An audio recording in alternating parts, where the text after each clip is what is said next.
moj prijatelj Buda in 16. maja po celem svetu praznujejo njegov praznik.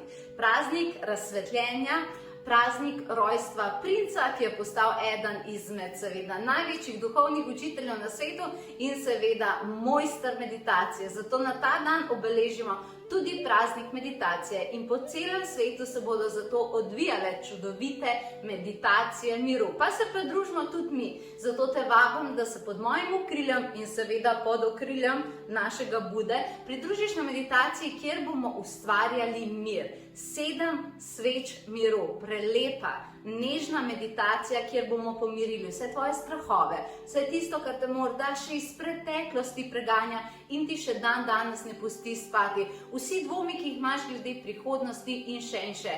Rabiš malce razbremenitve, se ti je svet zdel resnično malce nor v tem obdobju, no potem je samo čas, da se resetiraš, da vdihneš in nadaljuješ.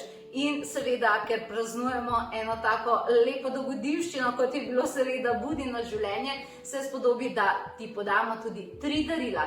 Prvo darilo, ja, kaj bi? Bi šlo.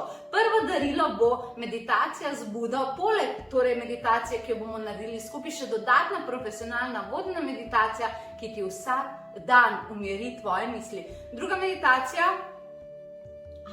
ni meditacija, pravi Buda, da ne, da je meditacij dovolj, pravi, da drugo darilo bo njegov simbol, katerega lahko uporabljaš na telefonu, a kakorkoli drugače, zato, da lahko dosežeš mir. In ta tretje darilo, Buda, vse dobre stvari so 3, veš.